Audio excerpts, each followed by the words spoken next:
નમસ્કાર મિત્રો, કેમ છો?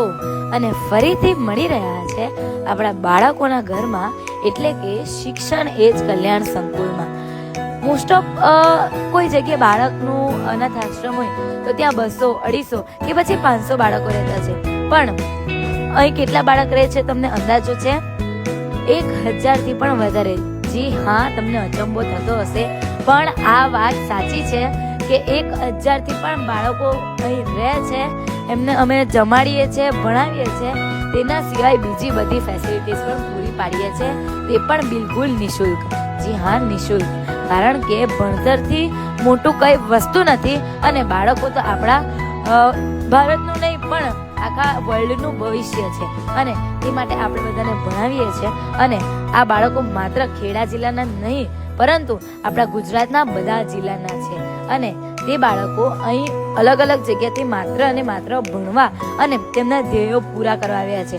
અને અહીં એવા બાળકો રહે છે જેમના મમ્મી નથી, કે કોઈના પપ્પા નથી, કે કોઈના બંને નથી, કે કોઈ સિંગલ પેરેન્ટ હોય, તેવા બાળકો અહીં રહે છે. અને એ લોકો ખૂબ અઘરી પરિસ્થિતિમાંથી આવ્યા હતા, એમનું જીવન ખૂબ અઘરું હતું, પણ આ જગ્યા ઉપર આવીને એમનું જીવન ખૂબ સરસ બની ગયું છે. કેમ કે એમને ઘરે એક ટંકનું પણ જમવાનું નથી મળી રહ્યું, પણ અહીં તમે એમની ડીશો જોઈ શકતા હશો કે એમને જાત ભાતની વાનગીઓ જમાડવામાં આવે છે, અને તે પણ બિલકુલ નિઃશુલ્ક છે.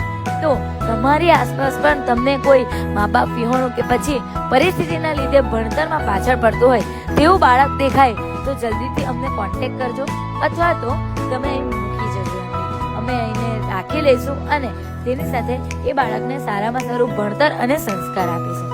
તો આપણા બધા છોકરાઓ પણ જમી રહ્યા છે, અને અમારી પાસે વધારેમાં વધારે એવા બાળકો છે કે જે માતા પિતા વિહોણા છે, કે જેમની પરિસ્થિતિ ખૂબ ખરાબ છે, પણ ભગવાનના કૃપાથી અમે એમને રાખીએ છીએ, એમને ભણાવીએ છીએ, અને હજી પણ 2000 થી પણ વધારે આખા ઇન્ડિયાનું સૌથી મોટું સંકુલ અને તેની સાથે શાળા અને કોલેજ પણ બનાવી રહ્યા છે.